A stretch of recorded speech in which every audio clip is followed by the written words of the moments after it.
وإياك نستعين اهدنا الصراط المستقيم صراط الذين أنعمت عليهم غير المغضوب عليهم ولا الضالين. بسم الله الرحمن الرحيم. السلام عليكم ورحمة الله تعالى وبركاته. الحمد لله رب العالمين والصلاة والسلام على أشرف الأنبياء والمرسلين سيدنا ومولانا محمد وعلى آله وصحبه أجمعين. سبحانك لا علم لنا إلا ما علمتنا إنك أنت العليم الحكيم. ولا حول ولا قوة إلا بالله العلي العظيم. اللهم صل على سيدنا محمد الفاتح لما أغلق والخاتم لما سبق ناصر الحق بالحق والهادي إلى صراطك المستقيم وعلى آله حق قدره ومقداره العظيم. سبحانك لا علم لنا إلا ما علمتنا إنك أنت العليم الحكيم. اللهم لا سهل إلا ما جعلته سهلا وأنت تجعل الحزن إذا شئت سهلا. رب اشرح لي صدري ويسر لي أمري واحلل عقدة من لساني يفقهوا قولي. أما بعد. Alhamdulillah, pertama dan selamanya marilah kita panjatkan puji dan syukur kita kepada Allah Subhanahu wa taala. Dengan limpah dan kurnia daripadanya Allah Subhanahu wa taala sekali lagi memberikan kesempatan kepada kita pada malam yang mulia ini untuk kita bertemu, untuk kita berada di dalam majlis ilmu. Moga-moga Allah Subhanahu wa taala memberkati dan merahmati kita semua, amin ya rabbal alamin. Yang saya hormati pengurusi barisan imam, Bilal, Siap dan seluruh ahli jawatan masjid. Seterusnya muslimin dan muslimat, mukminin dan mukminat, para asatizah, tuan-tuan guru, alim ulama, tuan-tuan, puan-puan yang dirahmati Allah Subhanahu wa taala sekalian. InsyaAllah pada malam ni kita akan menyambung kembali bacaan kitab Zahratul Murid yang kita masih lagi berada di dalam bab muqaddimah fi fadilatil ilmi wal ulama. Qala Syekhul Muallif rahimahullahu ta'ala wa nafa'ana bi'ulumihi wa barakatihi fid dharain amin. Berkata pengarang kitab musannif rahimahullahu ta'ala, ala anna dhihab al-ulama'i dhihabul ilmi wa man aza talib al-ilmi la'anathu لعنته الملائكة ويلقي الله يوم القيامة وهو عليه غضبان. ألا وإن من أعان طالب العلم بدرهم بشرته الملائكة عند نزع روحه بالجنة وفتح باب من نور في قبره. Ketahui olehmu dan bahawasanya hilang ulama itu, hilanglah ilmu. Barang siapa menyakiti akan orang yang menuntut ilmu, dilaknat akan dia oleh malaikat dan berjumpa ia akan Allah pada hari kiamat, padahal ia itu atasnya marah. Baik, tuan-tuan bagi Allah Subhanahu wa taala. Kata musannif rahimahullahu ta'ala, membawa datang hadis baginda Nabi sallallahu alaihi wasallam tentang celaan ataupun amaran kepada orang yang menyakiti ulama, orang yang lawan ulama, orang yang tidak ada adab dan akhlaknya kepada para ulama. Maka apakah akibatnya dikata di sini? Dia akan dilaknat oleh sekalian malaikat dan dia akan kelak pada hari kiamat berjumpa dengan Allah Subhanahu wa taala dalam keadaan Allah taala murka kepada dia.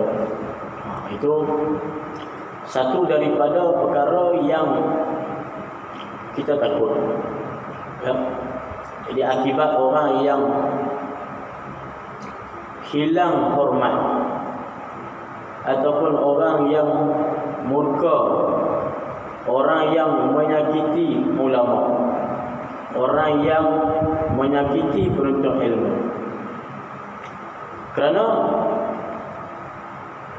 katanya di sini anna zihabal ulama zihabul ilmi. Kalau meninggalnya ulama, maka hilanglah sekalian ilmu.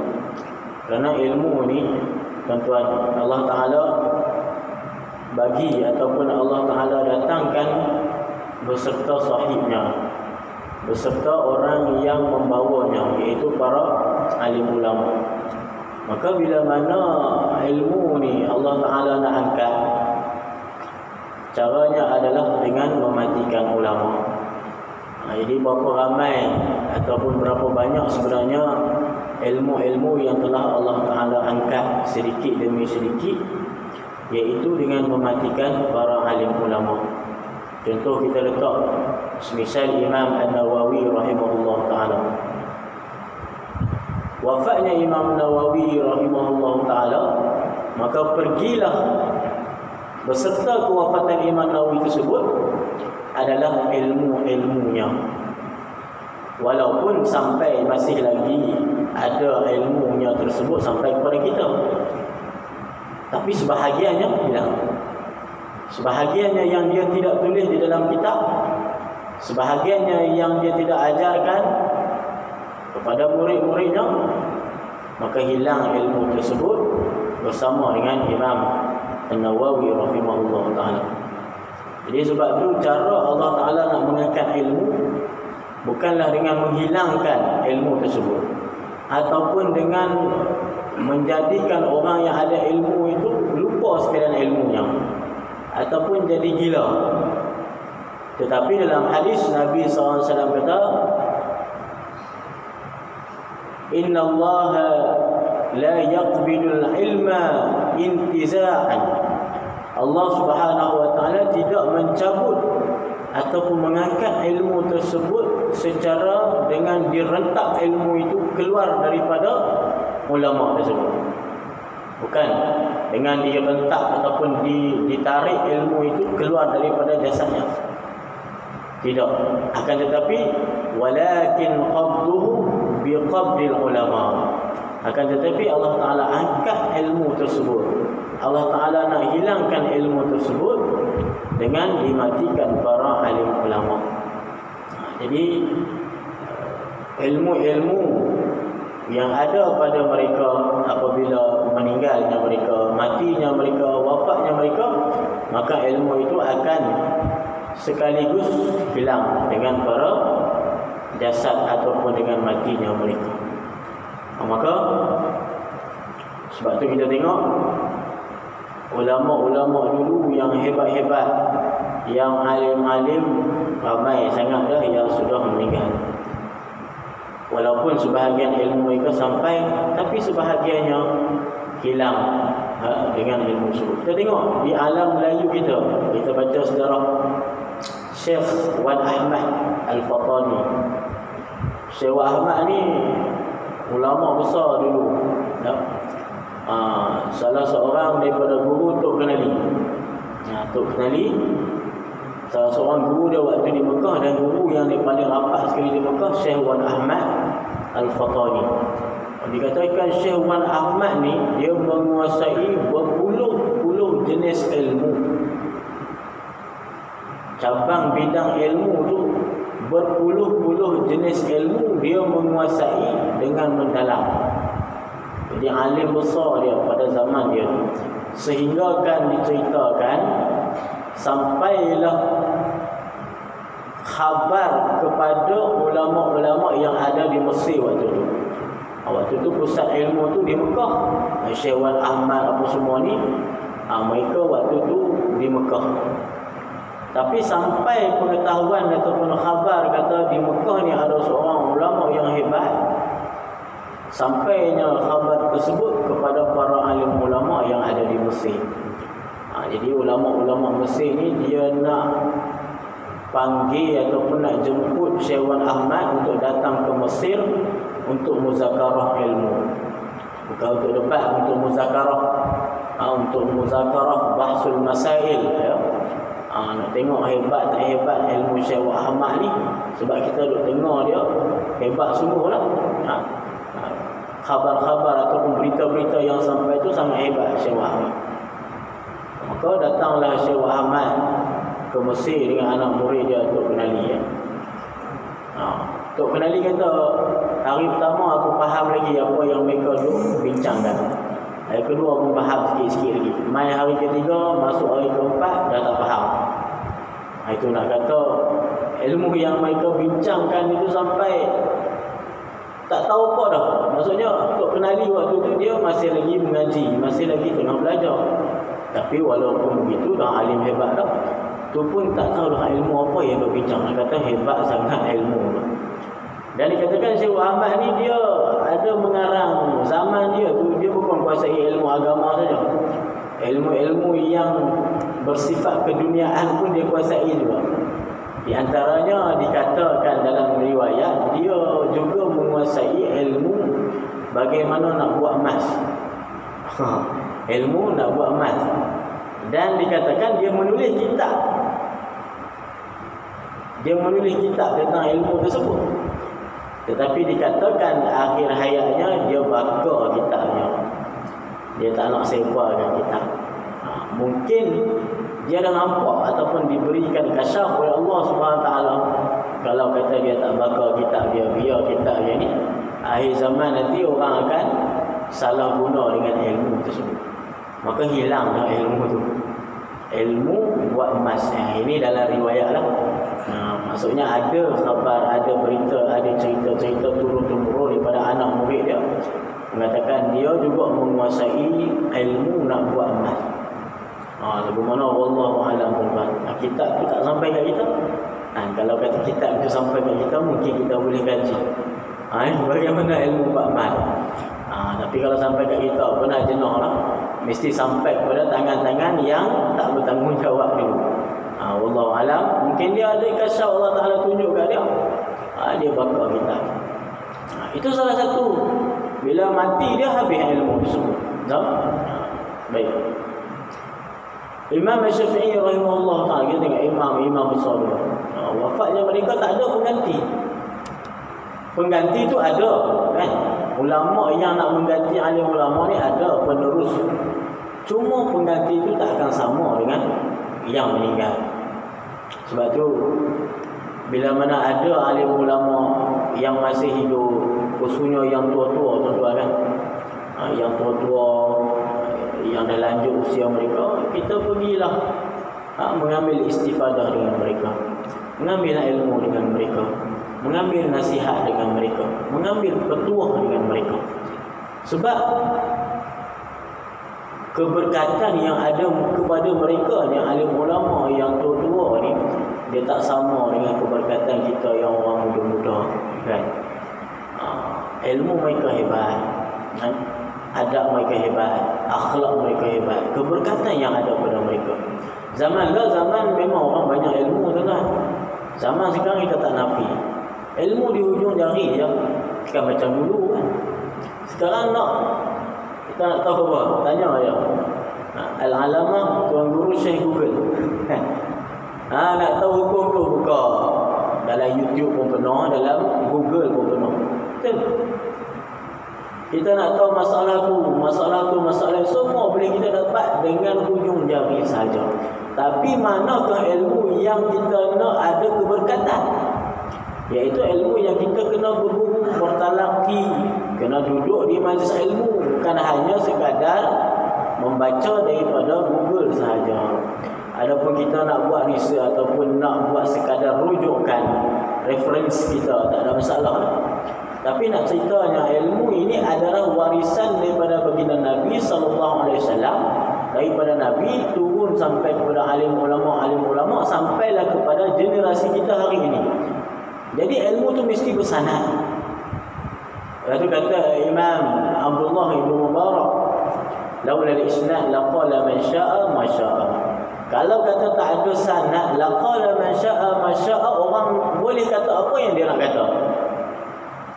Kalau tak kerana sanad, maksudnya kalau tak kerana dia ada gurunya yang mencerita macam tu, dia pun cakap, dia pun sampaikan apa yang dia dengar daripada guru dia. Ilmu yang dia ambil daripada guru dia. Guru dia tu ambil daripada gurunya, daripada guru, sampailah kepada tabi'in, sahabat, sampai pada baginda Nabi sallallahu alaihi wasallam tu. Yang tu yang mahal tu tak. Yang tu yang ilmu yang sebenar tu tak. Adapun kita baca itu dia panggil pengetahuan. Nah. Sebab ilmu ini diwarisi. Ilmu yang sebenar itu, ilmu yang hakiki diwarisi daripada Nabi SAW. Yang kita sebut sebelum ni adalah hadis Nabi SAW tidak meninggalkan apa-apa melainkan hanya ilmu yang menjadi harta warisan Nabi SAW. Jadi bila ilmu itu mewarisi, kita kena mengambilnya daripada pewaris-pewaris ilmu, iaitu siapa? Ulama. Pewaris Nabi siapa? Alim, ulama. Jadi ilmu ni bukan hanya kita membaca tanpa guru. Itu yang terjadi. Dia membaca tanpa guru boleh jadi pandai, itu boleh jadi kan? Pandai dan sebagainya boleh. Tapi keberkatan ilmu itu tak ada. Mula dia nak kritik sana, nak kritik sini. Bukan maksudnya kita tak boleh kritik. Tapi kritik ada medan-medannya, ada cara-caranya, ada adab-adabnya. Ini bukan tak ambil video kat kritik. Itu zaman dah sekarang. Zaman dah kita tak risau tentang ilmu banyak, tentang pengetahuan kita tak risau. Tapi kita risau zaman kita ini, kita salah di dalam memilih jalan tentang adab, tentang akhlak, tentang bagaimana cara yang diajar oleh baginda Nabi SAW yang diwarisi kepada para alim ulama dulu. Itu. Ini masuk dalam hadis kita nak baca ni. Orang yang menyakiti ulama, orang yang menyakiti penuntut ilmu, malaikat tak akan lihat kepadanya. Dan dia berjumpa dengan Allah Subhanahu wa taala pada hari kiamat kelak dalam keadaan Allah Taala murka kepada dia. Itu jangan tuan-tuan, kita jaga. Kalaupun kita tak suka, jangan kita mencela dan mencaci sebagainya. Sebab daging ulama itu beracun. Apa makna daging ulama ini beracun? Maksudnya apa yang kita sebutkan, apa yang kita buat fitnah dan sebagainya, boleh jadi perkara itu akan kembali balik kepada kita, jadi racun balik kepada kita. Dan kalau kita duk kutuk ulama ni dengan makna kita fitnah dan sebagainya, boleh jadi perkara yang kita buat itu akan kembali kepada kita. Wal iyazu billahi min dzalik. Kemudian jadi dia berjumpa dengan Allah pada hari kiamat dalam keadaan Allah Taala marah kepada dia. Dan ketahui olehmu bahwasanya barang siapa yang menolong akan orang menuntut ilmu dengan 1 dirham, disukakan akan dia oleh malaikat tak kala keluar baunya, tak kala keluar nyawanya, tak kala keluar nyawanya dengan syurga, dan dibuka pintu daripada nur dan kuburnya. Itu tuan-tuan. Orang yang menuntut orang yang menolong penuntut ilmu walaupun dengan 1 dirham, walaupun dengan 1 ringgit, kita kata dia menuntut ilmu, dia infakkan kepada orang yang nak menuntut ilmu. Maka bila mana dia nak wafat, bila mana dia nak meninggal dunia, bila mana roh nak keluar daripada jasadnya, Allah Ta'ala buka pintu surga dan dibuka daripada nur kuburnya. Waktu mana roh dia nak keluar daripada jasadnya itu, Allah Ta'ala dah siap-siapkan dah surga untuk dia. Allah Ta'ala dah sediakan dah. Allah Ta'ala dah persiapkan dah syurga yang dia nak masuk kelak. Dan kubur yang dia nak masuk itu, Allah Ta'ala hiaskan dah dengan nur. dengan cahaya di dalam kubur tersebut. Ini siapa ni tuan? Orang yang tolong ataupun infak walaupun dengan 1 dirham, walaupun dengan 1 ringgit, walaupun dengan 10 ringgit, walaupun 20 ringgit, 30, 50, 100 ringgit, kita infak kepada orang menjadi perbelanjaan kepada seorang untuk menuntut ilmu, maka Allah Ta'ala sediakan dah pintu syurga dekat dia, buka pintu syurga dekat dia, kuburnya Allah Ta'ala dah hiaskan, dah masukkan dengan cahaya di dalam kubur. Ini tuan-tuan, sebahagian daripada perkara nikmat yang besar yang Allah Ta'ala nak bagi kepada kita. Ya Allah Ta'ala nak bagi kepada orang-orang yang tolong orang lain menuntut ilmu. Sebab menuntut ilmu itu adalah ibadah. Menuntut ilmu itu adalah perkara yang besar. Sebab tu di dalam kitab Ta'lim Muta'alim, Syekh Az-Zarnuji rahimahullahu ta'ala, dia menceritakan, bawakan beberapa syair yang menceritakan tentang ilmu ini macam mana, kedudukan ataupun kemuliaan ilmu, kebesaran ilmu ini macam mana. Di dalam syair dia itu ada satu syair yang mengatakan, idza fataka dunya wa tibu na'imiha faghammit fa innal ilma khairul mawahib. Itu salah satu syair yang disebutkan oleh Imam Az-Zarnuji dalam kitab Ta'lim Ta'lim. Idza fataka dunya wa tibu na'imiha. Apabila seorang penuntut ilmu itu dia tidak mendapatkan dunia dan sekalian nikmat-nikmat dunia, faghammit, janganlah dia itu berpaling daripada menuntut ilmu. Fa innal ilma khairul mawahib. Sesungguhnya ilmu itu pembahagian ataupun pemberian Allah Ta'ala yang paling terbaik. Maksudnya orang yang menuntut ilmu, kalaupun dia tak mendapat harta benda dunia, misalnya infataka dunya wa tibu na'imiha, hidupnya di dunia biasa saja, tidak ada harta yang hebat, tidak ada rumah yang hebat dan sebagainya, dan dia tidak dapat merasai nikmat-nikmat dunia sewaktu mana dia menuntut ilmu. Perik waktu menuntut ilmu ni, no? Ada yang disebutkan juga dalam kitab Ta'lim Ta'lim tu, ada yang mengumpul usul batik, kulit tembikai, untuk dibuat makan sewaktu menuntut ilmu. Ini sebut Imam Az-Zarnuji dalam kitab Ta'lim Ta'lim. Ada yang menahan lapar beberapa hari. Itu maknanya dia hilang nikmat dunia, dia tak dapat sangat nikmat dunia.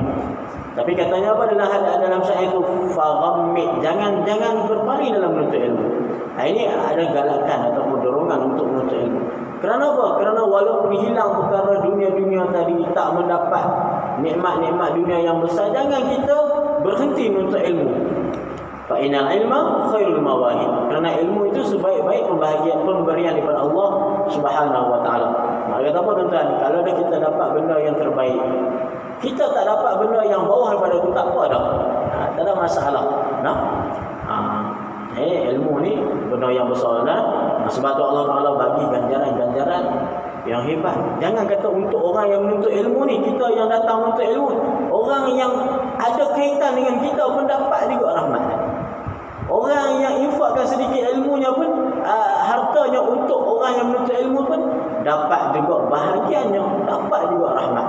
Ini nak sebut, yarfa'illahu alladhina amanu minkum walladhina utul ilma darajat.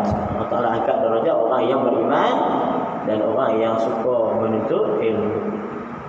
Dan lagi sabdanya, setengah daripada manusia itu berapa manusia masuk mereka ke syurga semata-mata. Jadi setengah daripada sabda Nabi SAW lagi. Ini hadis yang dia nyatakan maksud, dia tak datangkan matan tapi mafhum ataupun maksud pada hadis.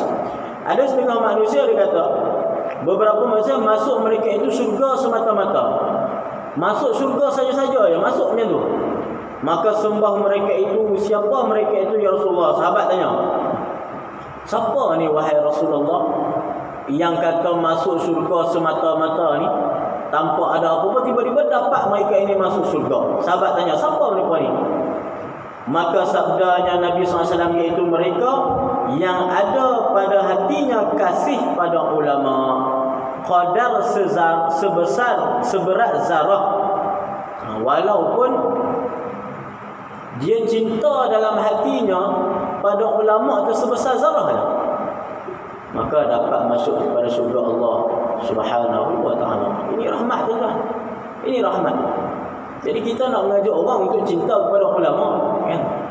Kita nak mengajak masyarakat kita, kita nak mengajak orang ahli keluarga kita, jiran-jiran kita, adik-beradik kita, kaum kerabat kita, anak kita, isteri kita, mak ayah kita untuk cinta pada ulama. Sebab apa? Ini di antara rahmat yang besar Allah Ta'ala bagi. Orang yang masuk syurga saja-saja. Kenapa?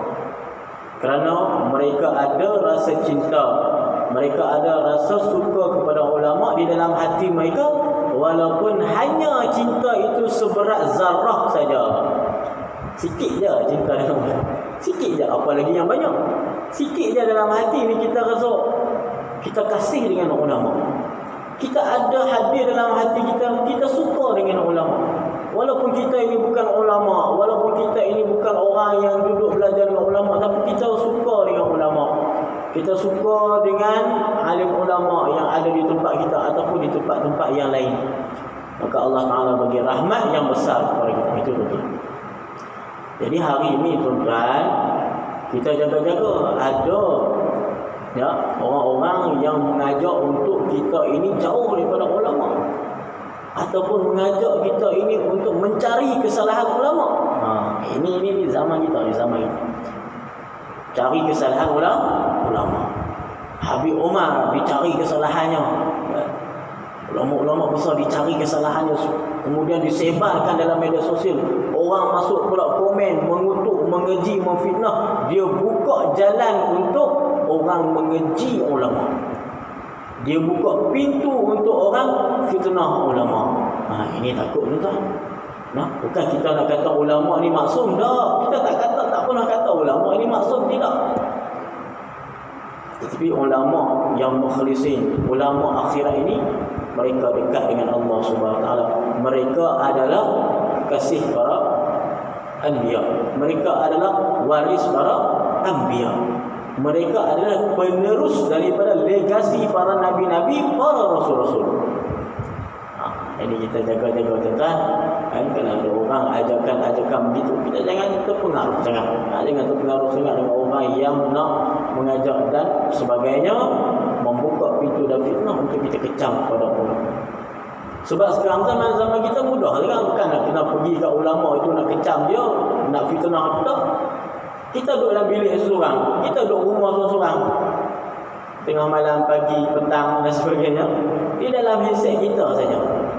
Tulis kat Facebook, tulis dekat YouTube, tulis komen, dan kita akan bertanggungjawab saja. Komen ni kita akan bertanggungjawab. Kalau komen kita itu mengeji, membawa fitnah dan sebagainya, kita akan bertanggungjawab kelak di hadapan Allah Subhanahu Wa Taala. Setiap perbuatan kita ini tidak akan terlepas. Walaupun kita komen tu orang tak tahu. Orang tak tahu, kita je komen. Tapi Allah Ta'ala tidak pernah dia tahu. Allah Ta'ala tahu apa yang kita buat. Bahkan dalam hati kita pun Allah Ta'ala tahu. Apa lagi kita komen, sebahagian pada perbuatan kita, semua Allah Ta'ala tahu. Dia jaga tuan-tuan. Bukan kita hanya mulut kita saja yang mengumpat, yang merimbah, memfitnah. Tapi komen kita itu sebenarnya adalah sama juga seperti mana kita duduk bercakap. Komen ni bacaan tulisan yang bisu saja, tapi dia sama sebagai mewakilkan lidah kita.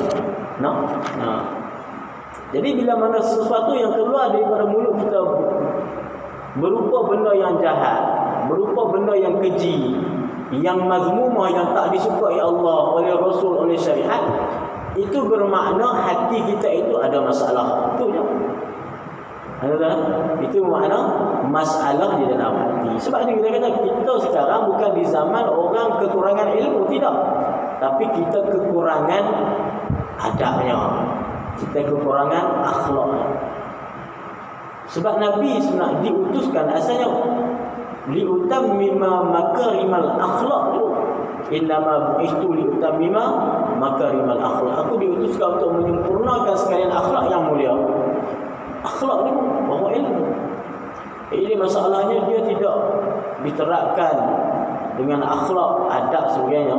Kemudian dimasukkan ilmu yang banyak. Itu tidak menjadikan ilmunya itu lurus ataupun ilmunya itu boleh bawa dirinya kepada jalan yang sebenar yang diridai oleh Allah Subhanahu Wa Taala dan Rasul.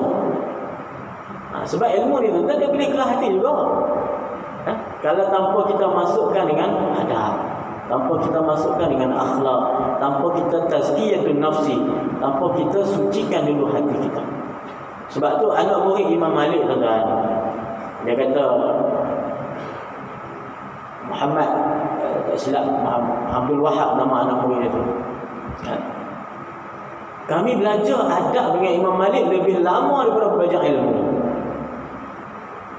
40 tahun belajar adab saja dengan Imam Malik.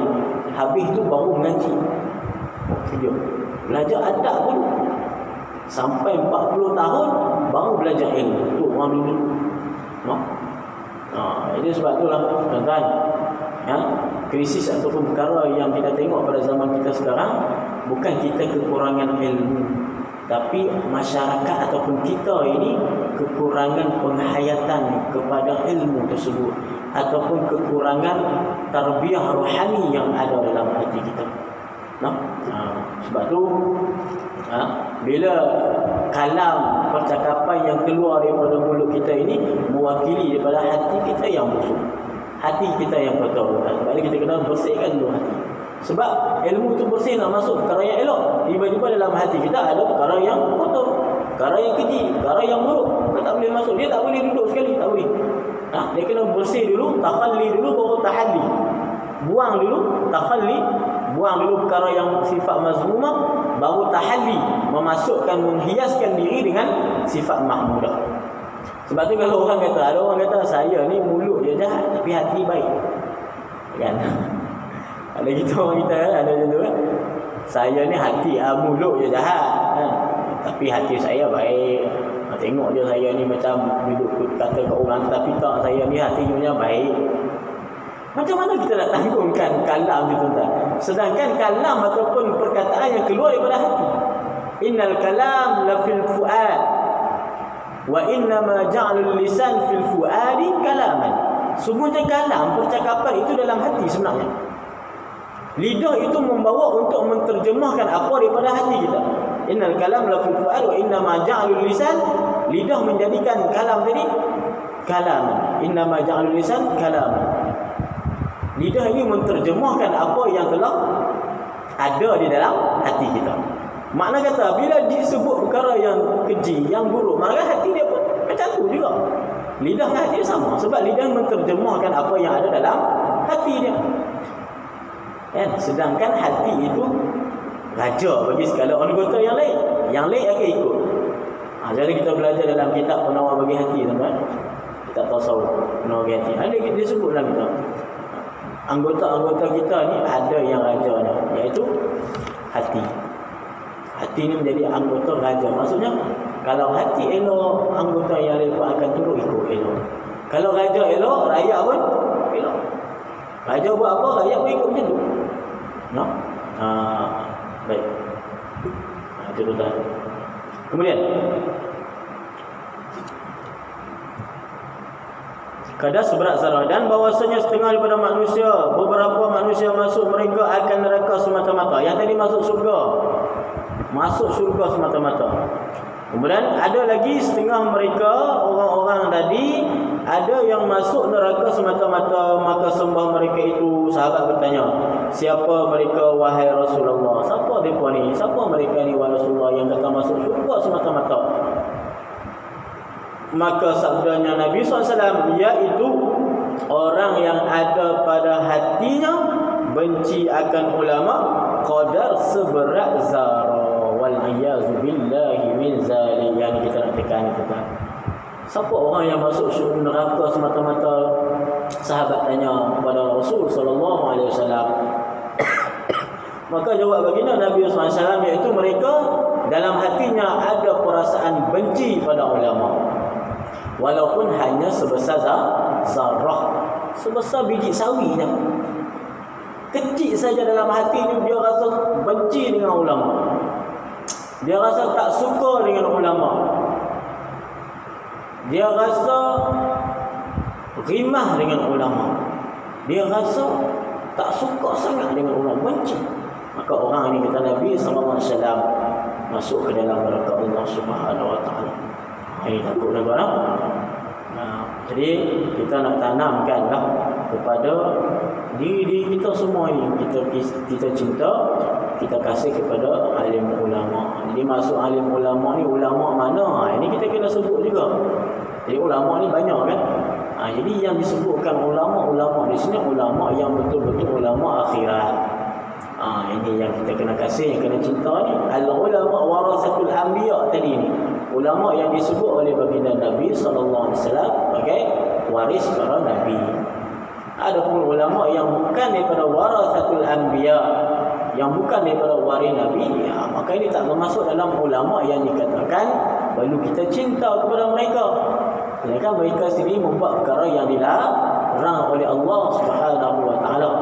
Mereka gunakan ilmunya untuk perkara dunia, guna ilmu mereka untuk menyesatkan umat, guna ilmu mereka untuk kepentingan peribadi, kepentingan semata-mata kepentingan dia sahaja.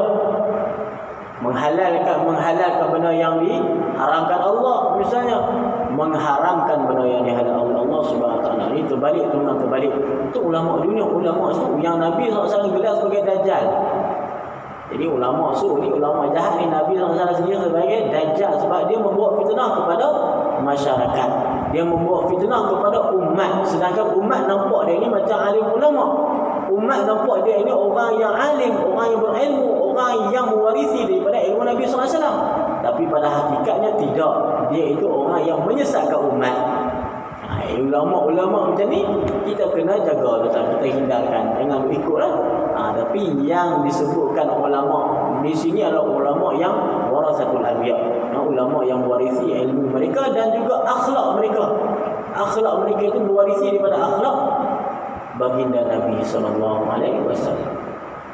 Kemudian dan lagi sabda Nabi SAW, man a'ana aliman atau muta'alliman walau bisyurbati ma'in faka'annama banal Ka'bah 70 marrah. Barang siapa menolong akan orang alim atau orang muta'alim, penuntut ilmu, dan jikalau dengan satu seteguk, satu minuman air sekalipun, maka seperti ia memperbuat Kaabah 70 kali. Ini misalnya umpamanya ataupun kinayah daripada nak kata besarnya pahala. Besarnya pahala Allah Ta'ala ganjarkan kepada orang yang tolong, orang yang menuntut ilmu. Dan lagi sabdanya Nabi SAW, "Idza marra muta'allim 'alayya qurbatan rafa'allahu al-'adzab 40 yawman min maqabir tilkal qurbah." Apabila lalu orang belajar ilmu atas satu dusun, diangkat Allah akan siksa 40 hari daripada isi kubur demikian dusun itu. Ini Allah Ta'ala bagi rahmat. Orang bukan yang hidup saja, orang yang dah wafat, orang yang dah meninggal dunia, duduk dalam kubur pun dapat lagi rahmat daripada orang yang menuntut ilmu. Dan sabda Nabi SAW, belajar ilmu akan ilmu, maka bahwasanya belajar ilmu itu kebajikan, dan menuntut akan dia ilmu itu ibadah, dan muzakarah akan dia itu tasbih, dan bahas itu daripadanya jihad di perang sabil, dan mengajar akan dia bagi orang yang tiada tahu itu sedekah. Ini adalah anjuran daripada baginda Nabi SAW untuk kita mempelajari ilmu. Kerana mempelajari ilmu itu ibadah, kata Nabi SAW. Jadi ibadah tak? Jadi ibadah ni bukan hanya sembahyang, puasa, baca Quran saja. Menuntut ilmu adalah sebagai ibadah. Bahkan ia adalah ibadah yang besar. Ibadah yang besar untuk kita melakukan ibadah yang lain. Dengan ada ilmu baru kita boleh sesuai dengan ibadah-ibadah yang lain. Dengan ada ilmu barulah kita boleh nak faham cara kita nak sembahyang macam mana. Dengan ada ilmu barulah kita boleh nak faham akidah kita. Dengan ada ilmu kita nak faham, nak kenal Tuhan kita. Dengan ada ilmu kita faham nak puasa, zakat, haji dan juga menunaikan rukun-rukun dan menunaikan sekalian perintah Allah Subhanahu wa taala itu dengan ilmu. Maka ilmu ini adalah ibadah. Menuntut ilmu itu sendiri adalah ibadah. Sebab itu Allah Taala ganjarkan pahala yang besar, sama juga dengan memperolehi ataupun melakukan ibadah-ibadah yang lain. Kemudian dan muzakarah akan ilmu itu tasbih. Tasbih, muzakarah, hari kita buat muzakarah, kuliah dan sebagainya, itu dianggap tasbih. Kita memperingati balik ilmu tersebut. Dan bahas itu daripadanya jihad, perang sabil. Seumpama kita duk membahas tentang satu masalah ilmu, seumpama perang fisabilillah. Dan mengajar akan ilmu itu adalah sedekah. Mengajar ilmu kepada orang yang lain umpama kita sedekah. Jadi kalau kata kita tak mampu sedekah dari sudut harta benda kita, sedekah dari sudut ilmu, kan? Benda itu akan menjadi pahala yang bermanfaat, yang menjadi amal jariah kita akhirat juga. Kita wakaf, kita sedekah, maka pahalanya mengalir. Sampai kita meninggal pun masih lagi dapat pahala kalau orang itu masih menggunakan pemberian kita dari wakaf dan sebagainya. Begitu juga lah ilmu. Bila mana kita dah mati, meninggal dunia nanti, orang masih lagi mengamalkan ilmu yang kita sampaikan. Mengamalkan ilmu yang kita sampaikan kepada orang yang lain, walaupun satu ayat. Balighu anni walau ayat, kata Nabi SAW. Sampaikan daripada aku walaupun satu ayat. Orang beramal dengan ilmu yang kita sampaikan tadi, maka kita dia di dalam kubur, kita di hari akhirat, pahala itu mengalir. Iza mata ibnu Adam in qata'a ala amaluhu illa min salas sadaqatin jariyah, ini sedekah hadis. Wal ilmi yuntafa'u bih, ilmu yang bermanfaat. Wa waladin salihin yad'u lahu, dan anak yang saleh yang mendoakan baginya. Jadi inilah kita punya saham akhirat. Nah, orang yang kaya dia sedekah ataupun dia buat saham dengan kekayaan dia. Orang ada ilmu buat saham dengan ilmunya, kan? Baiklah.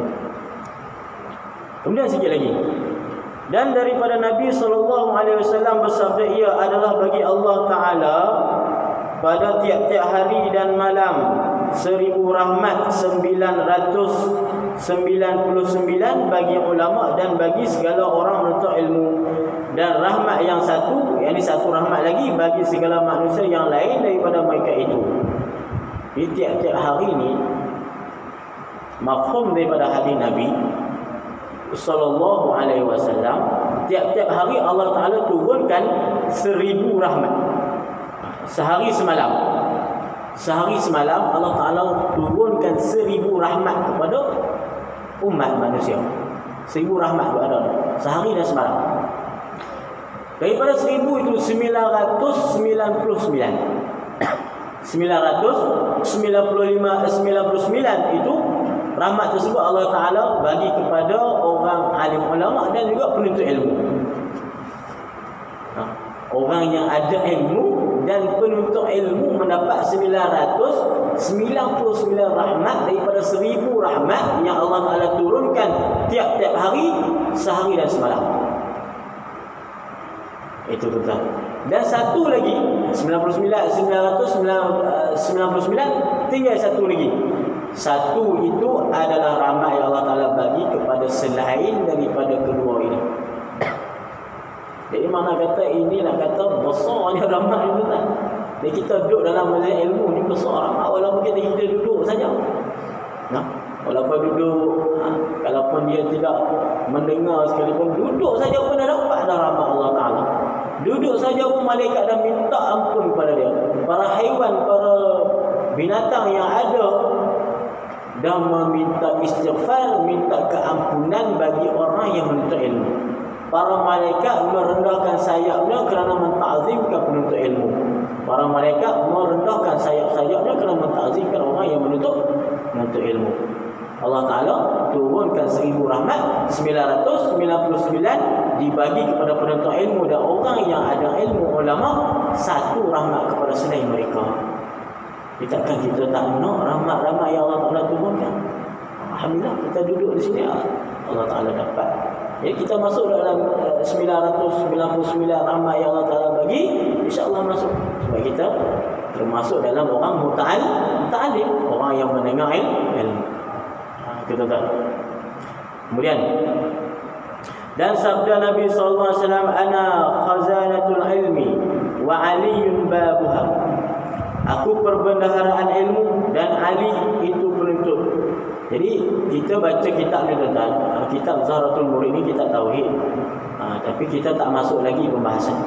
Ini masih lagi muqaddimah.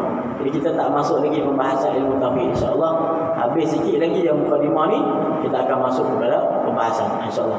Ini kenapa ulama ataupun pengarang kitab kita ni, Tok Wan Ali Kutan ni, dia bawa ni, ini nak sebut sebelum kita masuk mengaji, sebelum kita masuk pembahasan ilmu, dia bawa dulu hadis-hadis kelebihan orang mengaji, hadis-hadis kelebihan orang menuntut ilmu sebagai satu dorongan, sebagai satu ruhbah, targhib untuk bagi orang gemar, orang suka kepada menuntut ilmu. Ni bila orang sebelum kita baca kitab, kita skip misalnya kan, kita skip tu kita masuk masuk bab akidah, kita skip.